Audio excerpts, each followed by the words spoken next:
This load of wine is on its way to one of 136 state liquor stores. State stores quit selling table wine in late 1980 because state officials said it wasn't profitable. But the new Alabama Alcoholic Beverage Control Board Administrator Jeff Mims disagrees and adds that the public wants wine back in the state stores. The state of Alabama, like almost any other governmental agency, is strapped for revenues. This will provide additional revenue for the state of Alabama. We have the stores, that is the cost of the lease, the utilities, and the personnel. This will give us another product line to add to our profit share. Initially, the state will offer 124 items, including domestic and imported wines. State liquor officials say all items won't be available in each liquor store. They say selection will depend upon the size of the store and what sells. There is some good consumer news, however. State officials say they expected their prices to be generally 15% below the average retail price. Charles McDonald of the Alabama Retail Association says they're not bothered by the state getting back into the wine business because the private sector's major customers are women.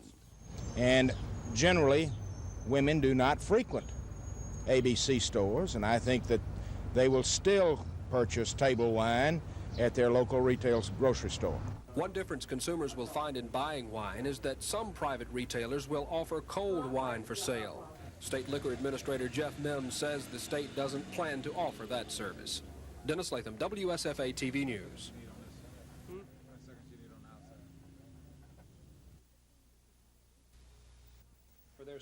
The dispute between the two companies began last month when Scott Paper proposed a $300 million expansion of its Mobile plant. An expansion, they said, was dependent on the passage of a new law requiring Alabama Power to buy any excess electricity generated at the plant.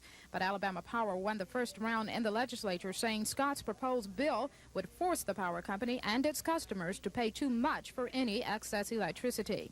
The original bill filed by Scott was not in the best interest of our customers. There was some features in the legislation which we specifically opposed. But with the measure still waiting Senate action, both sides now say they've reached a compromise each can live with. We are particularly pleased that these developments, which have resulted in both a contract which will be worked out between Scott and Alabama Power, as well as an agreement to support the same legislative proposal. The key point of the compromise centers on the formula for setting the cost of the excess electricity, more specifically, any future electric capacity the power company can avoid by using Scott's facility. This agreement sets up is a formula whereby we will only pay avoided energy costs and avoided capacity costs when needed. The compromise bill worked out by Scott and Alabama Power is to be substituted for one that's already passed the House and is in committee in the Senate. Scott representatives say whether or not they expand the Mobile plant will depend upon the bill's passage and approval by the Public Service Commission. Lois Russell, WSFA TV News.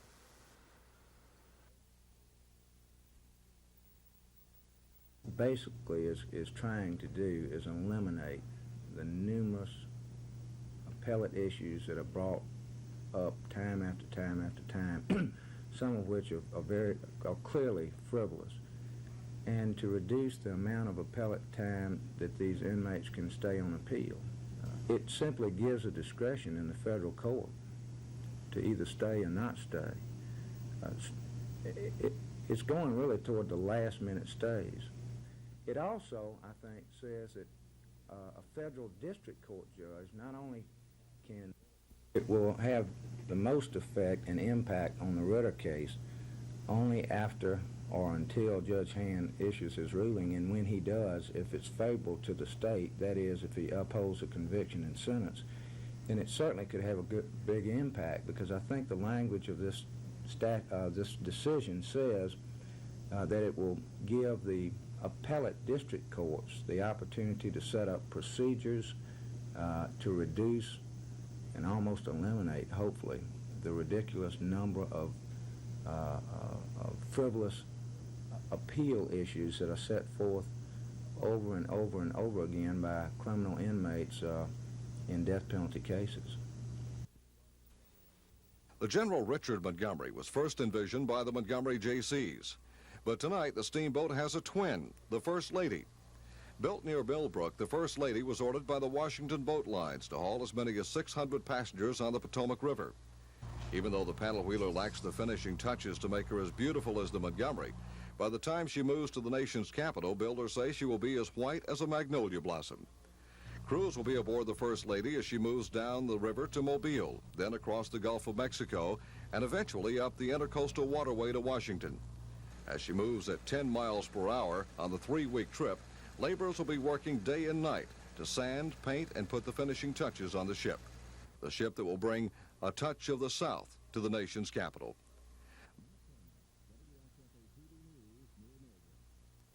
For their support and assistance in this matter.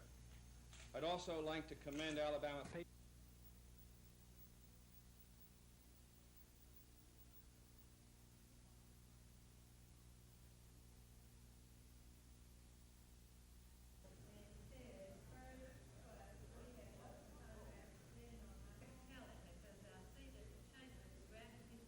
my proteges, and they don't know of any reason. One more question, Mr. Gould, for the legislation. If basically you're adopting what is already in federal law, and the two companies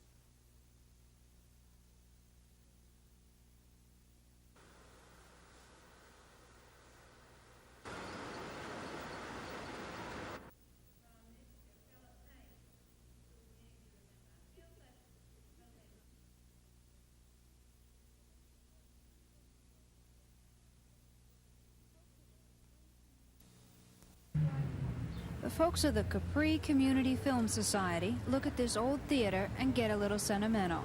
They talk about how going to the movies used to be. I remember ushers, I remember the big screen and the curtain. I remember the bigness of the feeling, as opposed to watching films on television where you have a light room as opposed to the darkened theater, and you don't have the excitement. Right now, you have to look past a lot of cracked paint to see the potential Robertson does in this place, but the Film Society promises a gala opening in September and a mixture of classic American and foreign films. The theater needs an awful lot of work, and it isn't one of those big movie palaces from the 1920s.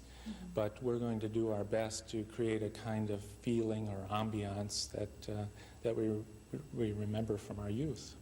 And I'm hoping that we can bring back even some of those films we saw and more recent films that will especially appeal to children. And let them have that experience that we had more often. There are just as many Capri theater buffs as there are film buffs involved in this project.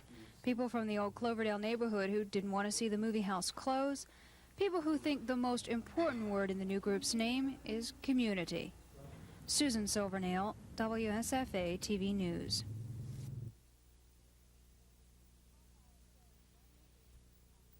There will be 2 half-hour shows. One will be on Thursday night. It will be the Ray Perkins show, sort of preliminary and telling a little bit about the athletic department, the team, the university. Then there will also be a show on Sunday night, which will, of course, be the Alabama Football Review, and I'll be co-hosting both of those shows, and my co-host will be Mike Hogwood, who is a Birmingham sportscaster at Channel 6 up at WBRC. 50 years ago, the first All-Star Classic was held in Comiskey Park, and on the golden anniversary, baseball brought it back to Comiskey.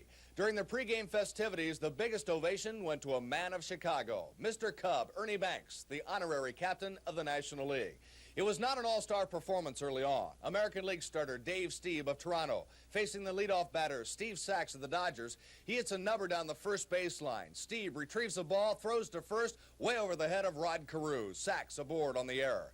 After Sachs stole second, Tim Raines hits a grounder back to Steve, but Rod Carew loses the ball in the sun. He goes flying down the right field line. Steve Sachs will try to score. Here comes the throw, but the ball skips past catcher Ted Simmons. Simmons tries his best to keep Sachs away from the plate, but Sachs prevails. The Nationals had a 1-0 lead.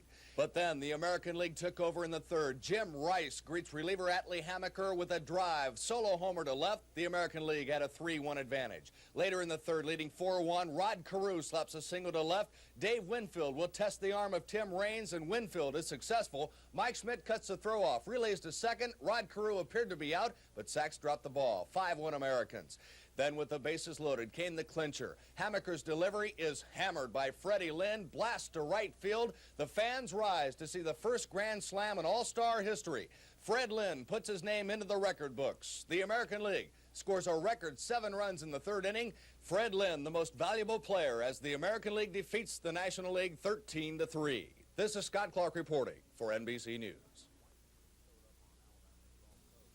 When giant white shrimp showed up on Alabama's Gulf Coast, hundreds of shrimpers showed up to net an estimated 500,000 pounds of shrimp worth $6 to $7 a pound. But with every tow of shrimp, hundreds of dead trash fish tossed overboard from the nets started washing up on resort beaches, leaving a stench and a mess that alarmed resort owners. Everybody's pretty disgusted with it.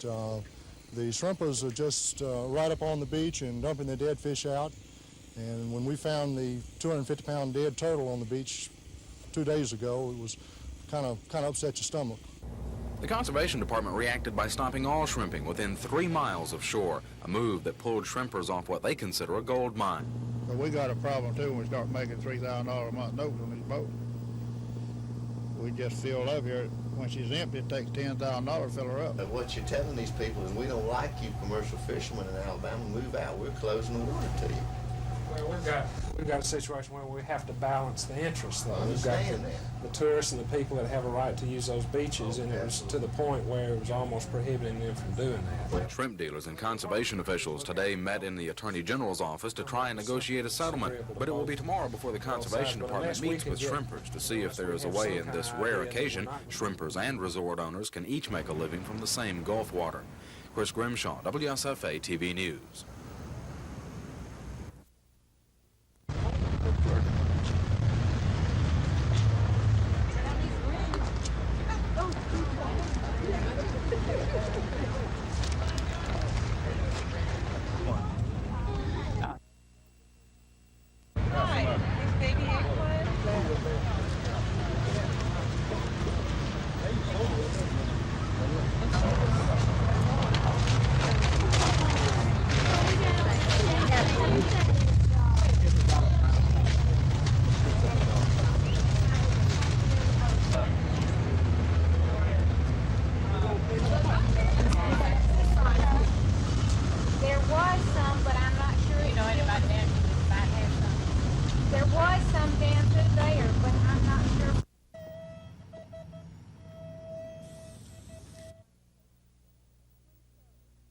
Alabama Line Location Center is a free service for anyone in Alabama to call to notify up to 55 utilities before they do any digging. Our number is 1-800-292-8525 in Birmingham. And we'll send the information about your work activity to all the utilities who are our members in this area.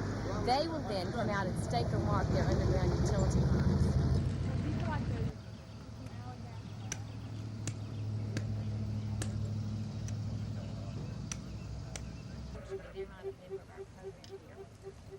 So you are there about 55.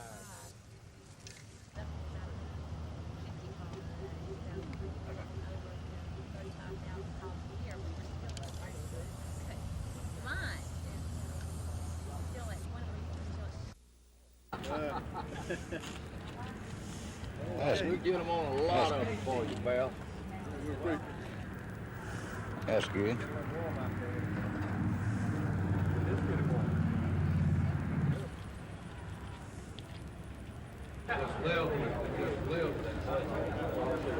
Back to about 150 degrees. Yeah.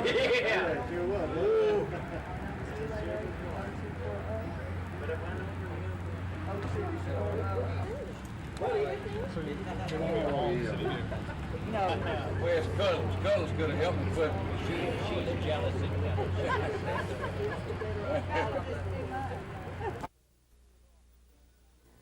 Bill Dillard's house remained sealed off today as sheriff's deputies said they were starting the slow process of collecting evidence, going through the house room by room, inch by inch. They were called here last night by Mr. Dillard's brother and a neighbor after they found the man's body lying on a bedroom floor. They say he'd been shot once behind the ear with a small caliber weapon, but no gun has been found. Dillard was a dog trainer specializing in work with border collies like this one, used in shows and in herding sheep and cattle. Deputies say Dillard's business apparently brought him into contact with many people, and he frequently had guests staying in his home. Sheriff's deputies say several dogs were in the house and the air conditioner was running when the body was found. We didn't find any evidence of a forced entry, no. Was there a struggle? If there was a struggle, it wasn't a violent struggle. Sheriff's deputies have not yet suggested a motive for the apparent murder. They do say the dead man had no wallet when they found him, and Dillard's 1979 green Chevy is missing. Tom Foreman, WSFA TV News.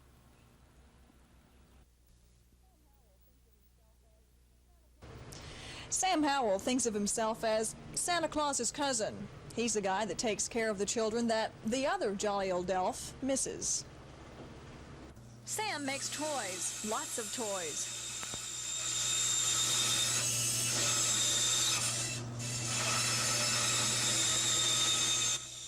Sam spends most of his time every day in his workshop, designing banks, tic-tac-toe boards, and even birdhouses using scrap lumber donated by cabinet shops.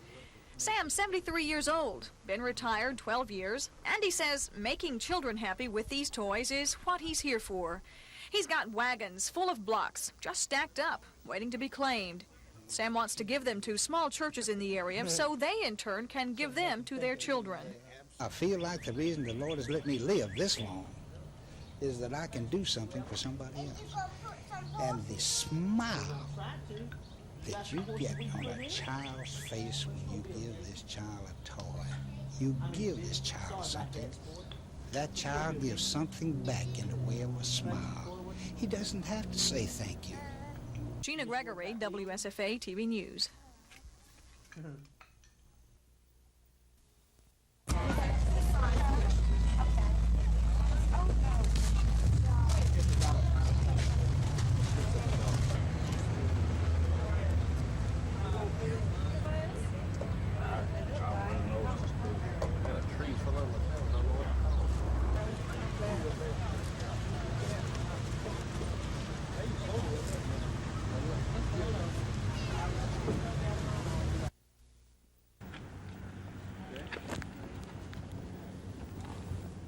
Josh, got me right here. All right, quick. Yes, we get them on a lot of them. Yeah, you can. There you go. Okay.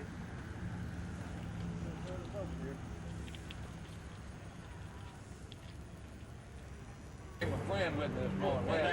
Where's Cuddles? Cuddles could have helped me put. She's jealous. Huh? That's what we need to do.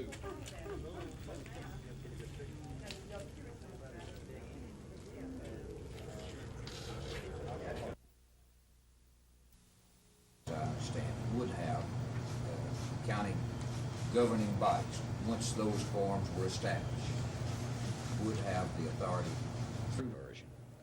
And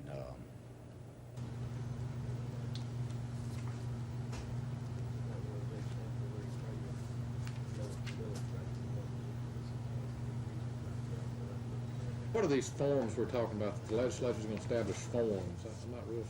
Just by the way, now all of this we're talking about. He hopes that the House committee and the House as a whole will give serious consideration to these changes.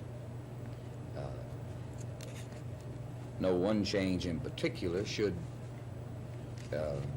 mean that there's a hang-up as to passage of the document if that particular change is not accepted.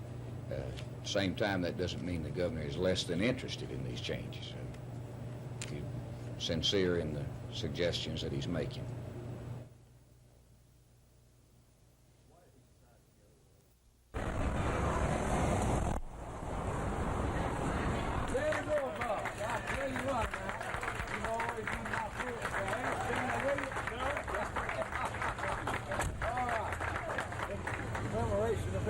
First time we've been here tonight, I present you with that and hopefully have.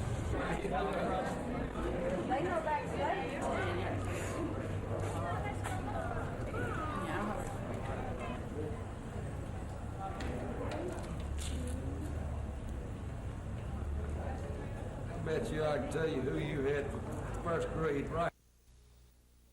It's been 15 long years since a NASCAR-sanctioned race took place here at Montgomery International Speedway. Well, that long drought will finally come to an end Saturday night at MIS in what could be a major test for big event racing here in Montgomery. NASCAR racing has been a mainstay throughout the storied 23-year history of this track.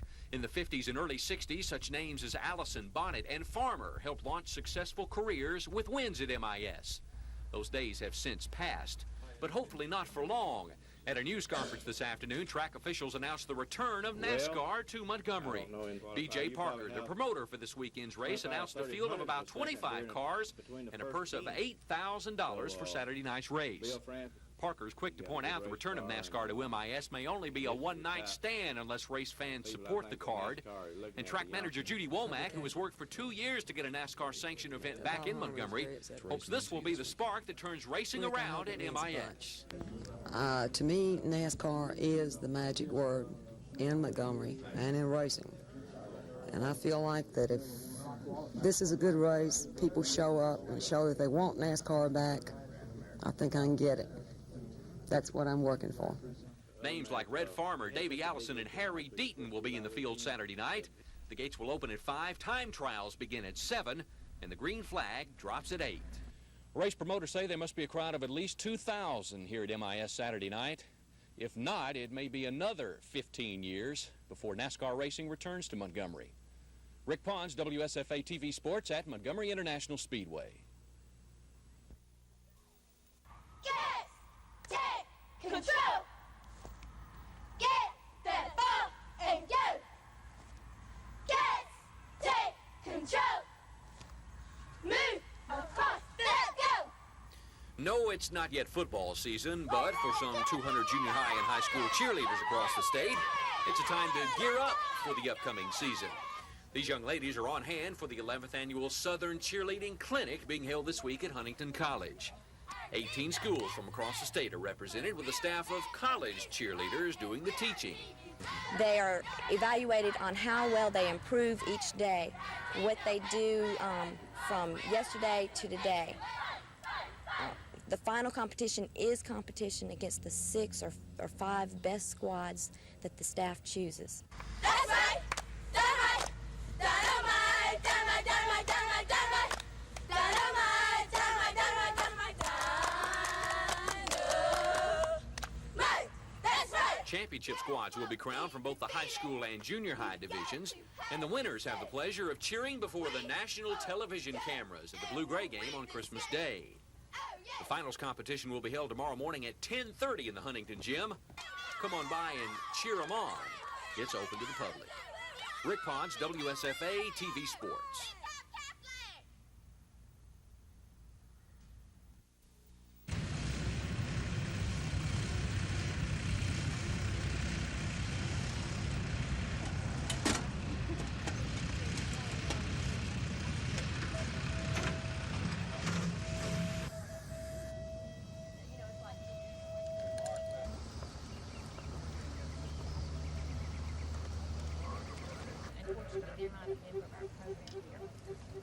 Say you lie there, about 55.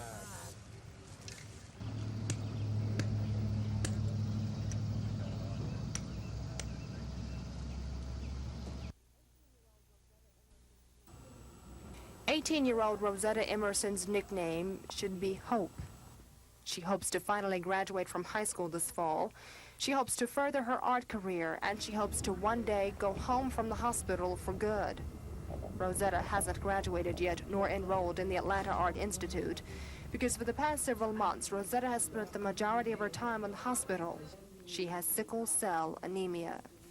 It's painful, but, you know, it's kind of hard because, you know, you don't spend that much time with your family, and you worry a lot, and you worry your mom and dad a lot with it. When she feels up to it, Rosetta sketches, but several pictures are incomplete. The pain from the disease won't let her finish. There are sharp pains, like someone stabbing you or something, or putting your veins or something like that, and it gets all in your body that you can't move, you know, can't hardly walk or move or something like that, and sometimes you have seizures. And when she's home, Rosetta leads a normal life as a teenager, a life which includes a boyfriend. How does your boyfriend feel about you? Doesn't he love you? He's got to, because you're a beautiful person. Yes, he do. Well, at least I think he do. But, yeah, he tells me that. Maybe Rosetta and her boyfriend will get married, and maybe Rosetta's dream as an artist will come true. The only thing stopping her is the sickle cell. About a month ago, it almost killed her. The blood rejected medical attempts to keep her alive. She miraculously pulled through. So not only is Rosetta the nurse's favorite patient, but now she's their miracle girl, and will be, until medical science, hopefully, finds a cure for sickle cell anemia. Kim Davis, WSFA TV News. And hoping that the Alabama Ethics Commission issued its advisory opinion in the case last year when questions about Dr. Pratt's 2 jobs were raised. When she didn't choose between her job as principal and as newly elected member on the State Board of Education, the Ethics Commission decided to reconsider its original opinion and subsequently turn the case over to the Attorney General's office. During today's 90-minute hearing, Commission Director Melvin Cooper recalled the sequences of events from his first conversation with Dr. Pratt after she was elected to inviting her to attend a meeting to discuss her case. Later in the hearing, Dr. Pratt acknowledged receiving Cooper's invitation, but she was never asked while on the stand why she didn't choose between jobs. Dr. Pratt has said all along that the people elected her to the State Board of Education and she intends to serve. Judge Gordon didn't indicate when he'll rule in the case. Kim Davis, WSFA TV News.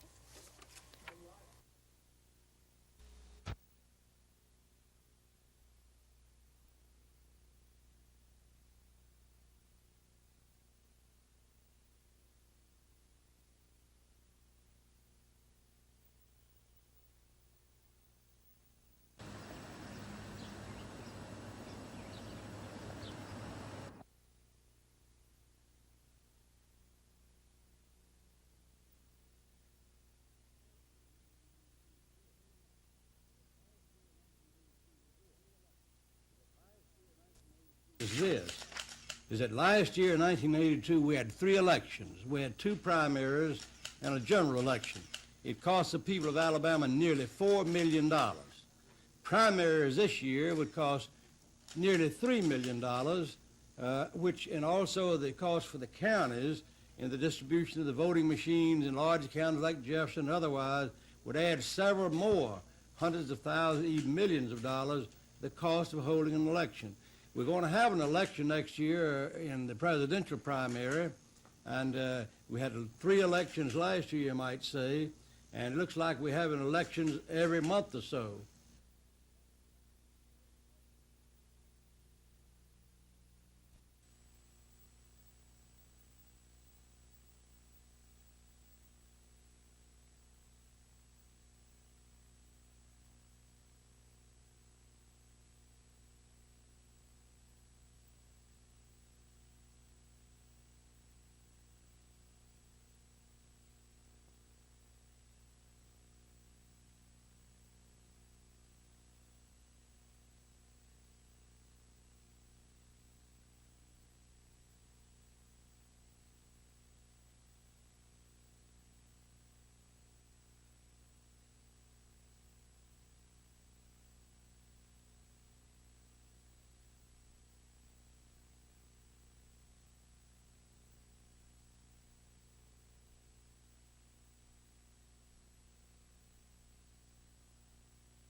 can give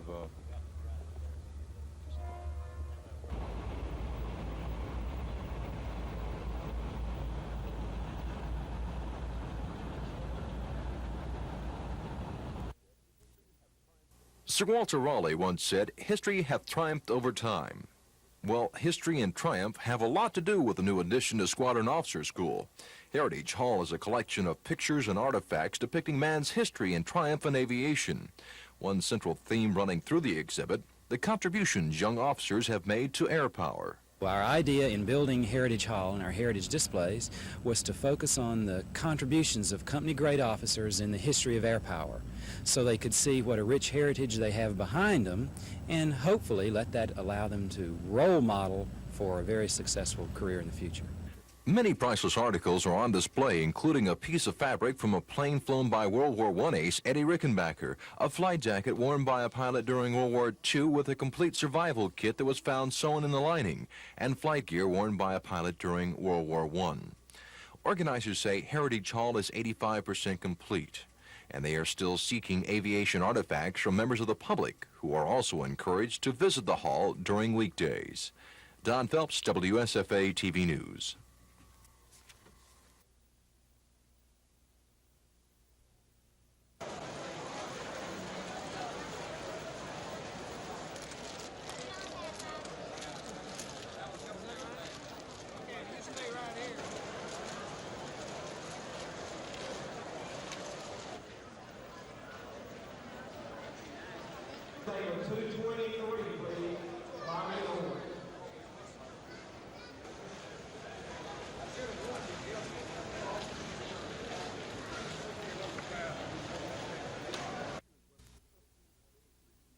The issue is whether the trustees of Day Street control financial policies of the church or if the congregation does. The group filing the court action say the trustees have been the only authorizing body to determine what banks are used and where the money goes for 100 years. The defendants, led by the Reverend T.S. McCall, say the congregation can overrule decisions by the trustees and deacons. Testimony before Circuit Judge Charles Price revealed a church divided over who decides which bank will hold church funds and how much power Reverend McCall has to control church business operations. The plaintiffs have questioned the manner in which the church bank accounts were switched from one bank to another without, according to the plaintiffs, a proper vote by the trustees. The defendants counter that by saying, no matter what church documents say, a majority of the members voted for the change. Other testimony today included accusations of missing church funds that no one could account for, switched post office boxes, and the failure to appear by one of the defendants, the Reverend T.S. McCall. Judge Charles Price was not given a clear explanation as to the whereabouts of the Reverend. This is Norman Lumpkin, WSFA TV News at the Montgomery County Courthouse.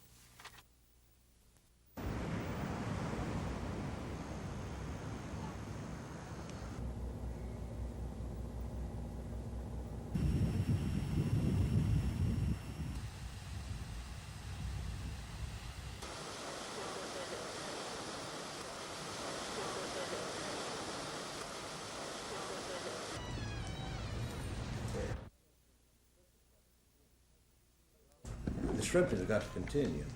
But of course, we're going to protect the tourism and the fish and the fishing industry too. They can both be live in harmony in that area. All right, we can compromise. Let us shrimp the beaches where we shrimping on the beach, and we'll agree to run offshore 3 or 4 miles and dump our trash.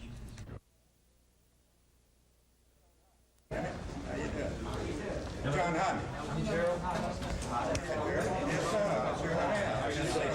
How you doing? Houston Mountain? Yes, sir. Hey.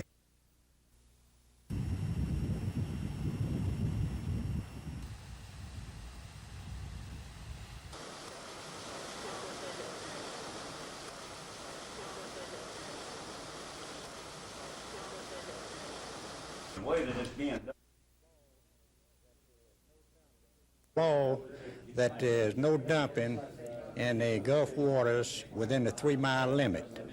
And that's a state law was passed in 1969, and we want to research it and see if it's still in effect. We're asking for a compromise. Let us drag the beaches and catch the shrimp, and we will compromise and run offshore 3 miles and dump our trash. And that way the tourists can live and we can live too.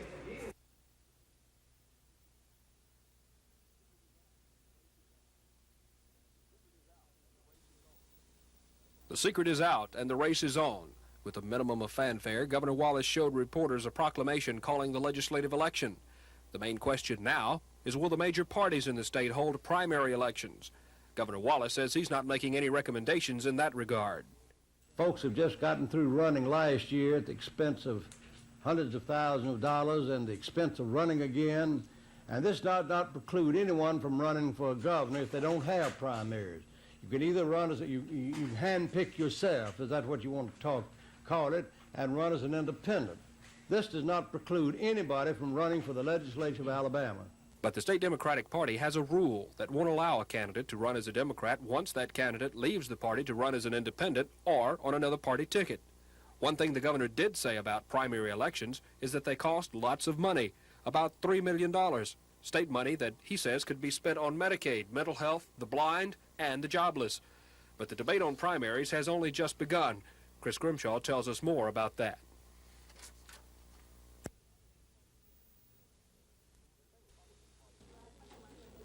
The state Republican Party Chairman Bill Harris strongly disagrees with Governor Wallace, saying primaries appear virtually ruled out since September 27th doesn't allow enough time for party qualifications or other deadlines he says are necessary in setting up primaries.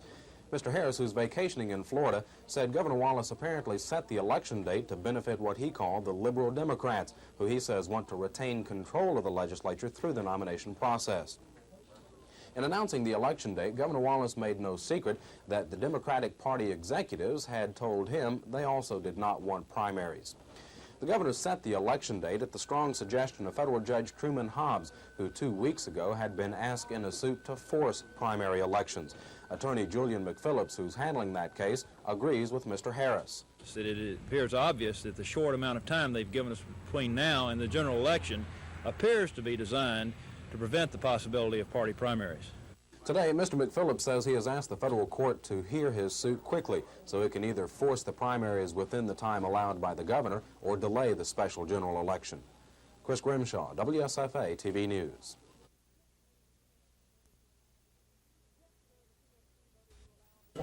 Yesterday, the PSC voted to allow the immediate resale of Watt service and at the same time denied Bell a restructuring of rates. Today, however, the PSC voted to go ahead with the resale of Watts but approve the rate increase. What does this mean? Several things. First of all, Watt service will be available for anyone who wants it, small businesses or individuals. In the past, to qualify for a Watts line, you had to use 10 hours of long-distance time a month. This part of the ruling comes as welcome news to those who before didn't qualify and had to rely on more expensive long-distance service. If the order approved yesterday had not been reversed and tariffs restructured, private companies could have bought the Watt service and then resold to small businesses at a higher price than they would ordinarily pay for Watt service if they did enough volume, but at a cheaper rate than the current long-distance charges. Now, however, it won't be as profitable for the middlemen to buy the Watt service for resale. In fact, it could push them out of the resale business. South Central Bell officials say they've never been opposed to the concept of resale of Watts, but they wanted to make sure the impact on all parties was considered first. Tom Parker, who's the attorney representing the state in the Watts case, says his client will be hurt considerably if today's decision goes through.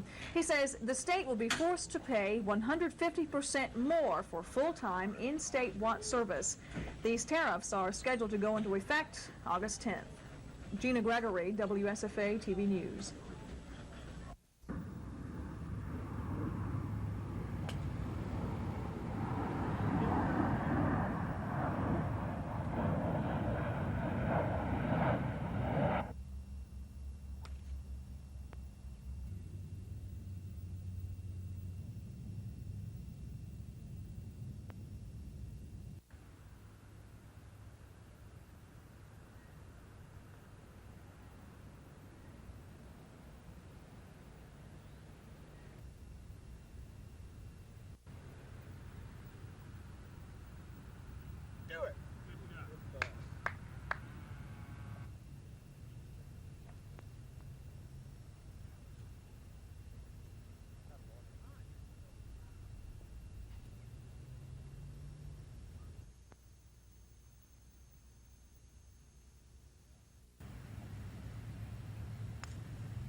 the number one priority is building a cage for the golden eagles, and that'll be what the money will be going for first.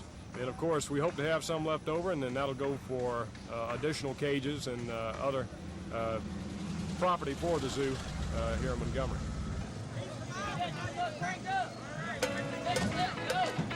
All right, here we go. All right. Let's go.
At a meeting of constables from around the state, Mr. Smith attacked, as he's done before, people he says are making rather than solving problems for the prison system. What is accounting for this overflow of the inmates in the state prison system is all the political rhetoric throughout the state of Alabama, politicians running for office and simply trying to say what the people want to hear in the state. Citing the cost of keeping prisoners locked up for years and years, he asked support for his plans to reconsider sentencing guidelines in the state. The truth is, in Alabama, we cannot continue to go as we're going right now with the longer and longer sentences that judges are putting out today so that they can run for re-election. Though there was support for some of Mr. Smith's ideas, other speakers called for different types of reforms. We have completely forgot about the victim in these cases. But how much all of this means to the constables is uncertain. They're busy fighting a battle of their own. They say as elected officials serving somewhat like part-time sheriffs, they're fighting low pay and other law enforcement agencies simply to survive. We know the exact number, how many we have in Alabama. We have 187. We could have 1,247 elected constables, plus their deputies probably would be 300. So you're talking about a 1,500 to 1,600 man force if we had elected constables in every beat in the state of Alabama. Our goal is strictly to be professional, have good public relations with the public, and a good working relationship with all law enforcement officers through this state. Right now, the Constables Association has a bill before the legislature seeking higher pay and greater freedom in enforcing the law, trying to regain the prominence and power they say constables rightfully deserve. Tom Foreman, WSFA TV News in Millbrook.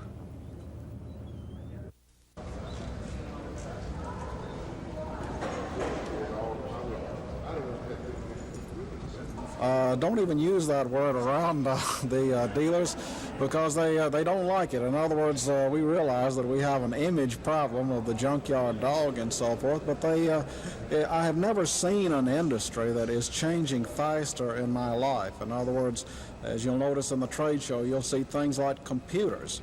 They actually have all of their inventory on computers. They're doing things like pre-disassembling the automobiles, cleaning the parts, testing the parts, guaranteeing the parts. It's tremendously changing industry, and the reason that you have so many people attending is because they are aware of the changes, and they're aware that they are going to have to be darn good businessmen in order to survive this day and time. Pricing for overseas. You're completely protected by stuff. I can't do anything like that. We have to get the whole claim without any equivocation or anything else. It costs us so much money to service every. Well, we're paying for our wrecked cars, which we buy from insurance companies mostly, and they are stealing them and they're not paying anything. So it's, you know, they can sell their parts a lot cheaper than what we can. 90% of all peaches grown in Alabama come from right here in Chilton County. Today was the 30th annual Peach Festival in Clanton. It's 10 here, 10, 10,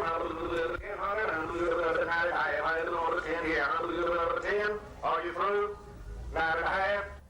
That's auctioneer talk for the best basket of peaches sold for $950. The local JCs collected $2,900 today, all of which will go to charity. For the second year in a row, Jerry Harrison of Maplesville won top honors in the peach judging contest. Jerry tells his secret to peach growing. Well, it's just hard work. I do all the work myself. I don't have anything but to thank but me and my family and the good Lord. I do all ourselves. We just have a family farm and do all the work ourselves and don't have to depend on somebody else doing it for us. This is a banner year for peaches in Chilton County, even though the peach season got off to a slow start. Well, this year we're running about 2 or 2.5 weeks later this year than we normally do. We'll be all, usually middle of August we're through, but we'll go all the way into August, probably the 1st of September this time we'll still have peaches. Jerry may have grown the prize peaches, but this year's crowning glory went to 5-year-old Christy Petty of Clanton, who was picked Little Miss Peach 1983. Lisa Walsh, WSFA TV News in Clanton.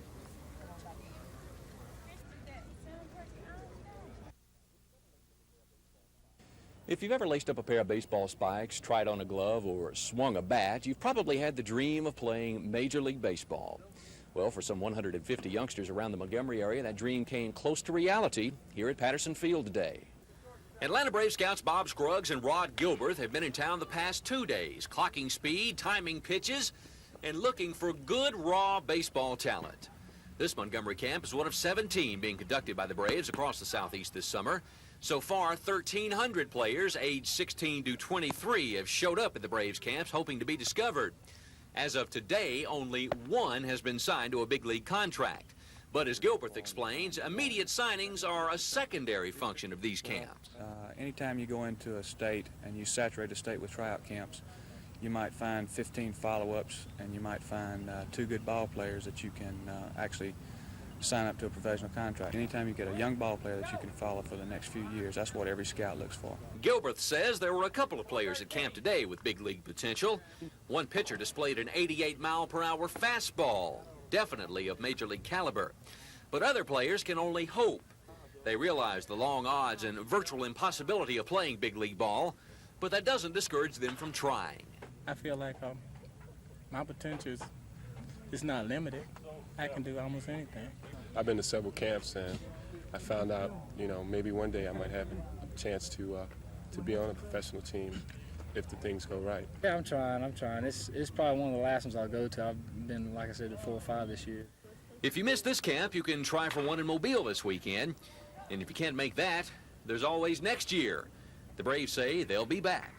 Rick Podge, WSFA TV Sports. The first of 7 turnovers on the day for the Stars came here on the opening possession as Virgil Libers of the Blitz picks off this Chuck Fusina pass, stopping a Philadelphia drive at the 19. 14 plays later, Kevin Long caps the 81-yard Chicago drive, diving over from the 1, 7-0 Blitz. After another interception, Bobby Scott on the rollout here tucks it in and heads to the corner of the end zone. He'll just make it to give Chicago a 14-0 lead early in the second quarter.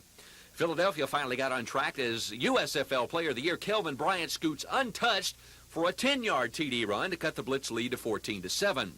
Trailing 21-7, the Stars strike for a score right before half. On the razzle-dazzle, it's Fusina to Allen Harbin, back to Fusina. He'll make the diving catch, get up, and score. Chicago led at 21-14 at halftime.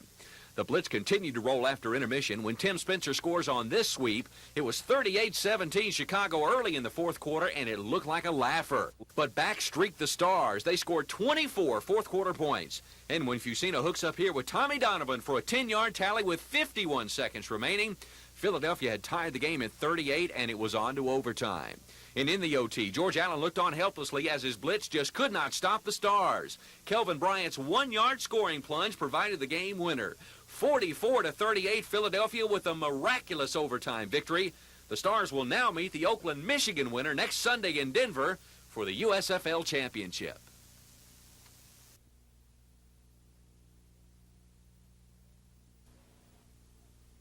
We start in the top of the second with no score. Charlie Lee delivers to Chris Chambliss, and Chambliss gets all of it. Deep right field, 2-run home run gives Atlanta a 2-0 lead. Top of the fourth, Braves leading 2-1. It's Chambliss again. This time, he hits a shot that finds the alley in left center field. It goes all the way to the wall. Bob Horner will score easily on the play. Atlanta takes a 3-1 lead. In the top of the eighth, leading 5-3, Chambliss completes his 4 RBI performance with a solo shot to right field. Atlanta holds on to beat Montreal 6-5. I'm Michael Stone for NBC News.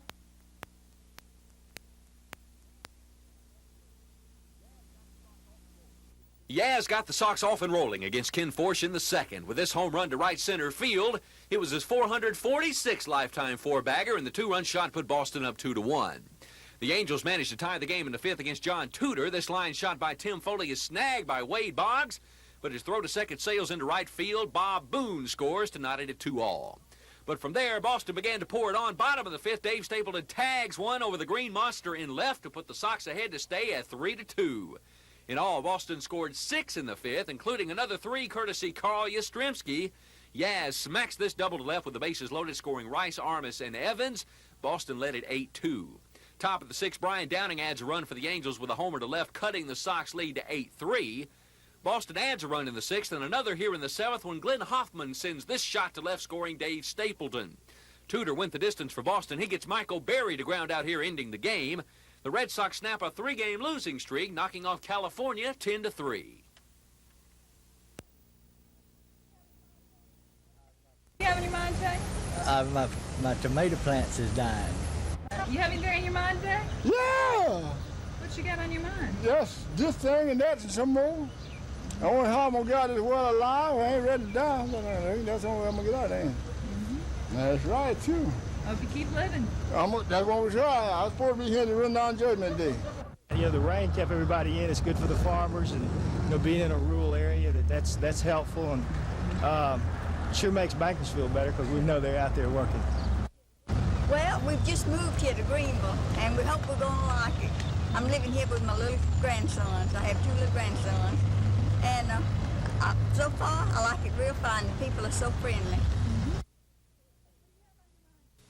What do you have on your mind today? Check day. What about your checks? I hope they come today because I need it. What do you need it for? Well, I just needed some money in my hand.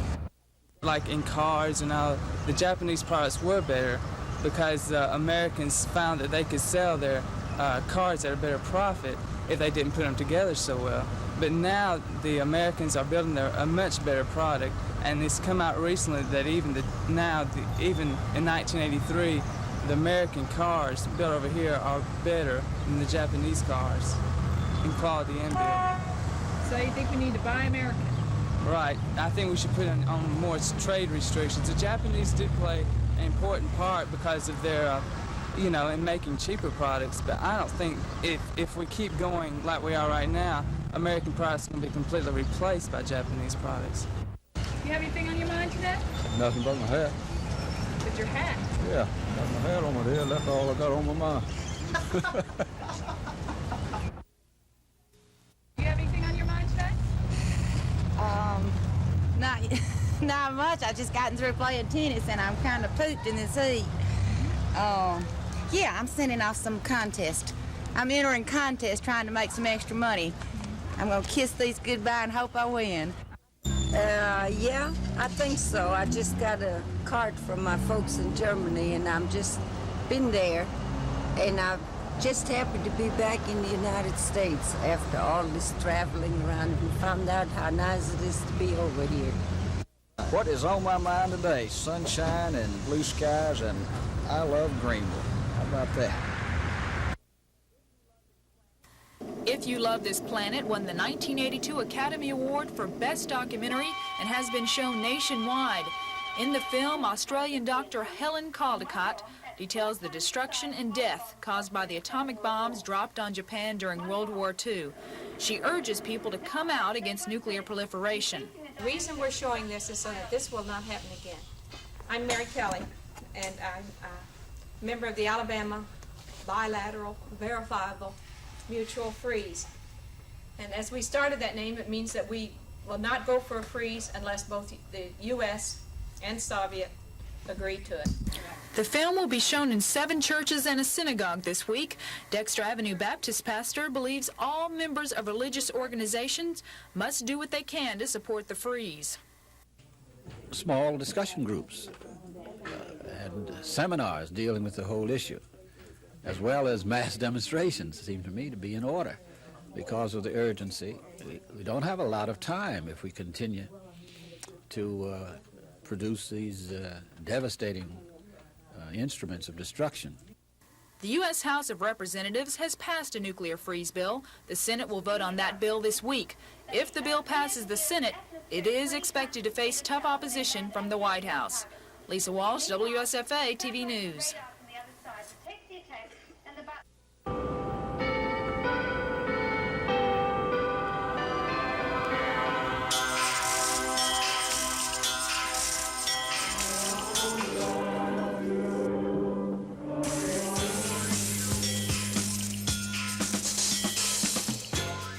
More and more buyers and choirs are getting closer together.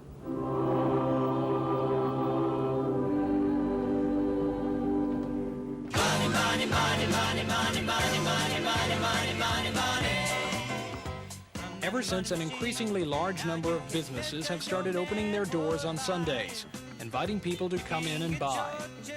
I'm glad they're open. I think they should be closed. It's real nice. You know, they might not have no money to spend, but it's nice. All this comes despite Alabama's blue law, which theoretically makes it illegal for most retail businesses to be open on Sundays. But there are problems enforcing the blue law, and some merchants suggest the laws of competition have taken over. Well, we started like when other stores started to open up, then we opened up. Of course, this may just be business doing what business has always done well, taking an opportunity and turning it into money. But not everyone agrees that Sunday is a day for business opportunity. I believe more and more we're seeing in our day and time a kicking over of the traces. It seems as though many of the things that we've held to be sacred are passing by the board. From a personal standpoint, it kind of grates on me because I think the merchants are making a mistake for just a very few dollars. We were told the Montgomery Baptist Association at one time even considered taking a formal stance against Sunday sales when so many businesses decided to open up. Well, in simple terms, it would have been kind of contradictory not to have said anything down the road when other people were open on Sundays. Obviously, some merchants don't think much of the idea either. We're told there's some infighting in the business community about Sunday sales. The public reaction to Sunday selling is clearly a mixed bag. While parking lots are not necessarily full, some merchants say the Sunday shopping crowds are getting bigger as people get used to the idea. In any event, unless something is done to stop them, many merchants make it clear the cash registers and church bells will keep ringing together. Tom Foreman, WSFA TV News.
We start in the top of the second with no score. Charlie Lee delivers to Chris Chambliss, and Chambliss gets all of it. Deep right field, 2-run home run gives Atlanta a 2-0 lead. Top of the fourth, Braves leading 2-1. It's Chambliss again. This time, he hits a shot that finds the alley in left center field. It goes all the way to the wall. Bob Horner will score easily on the play. Atlanta takes a 3-1 lead. In the top of the eighth, leading 5-3, Chambliss completes his 4 RBI performance with a solo shot to right field. Atlanta holds on to beat Montreal 6-5. I'm Michael Stone for NBC News.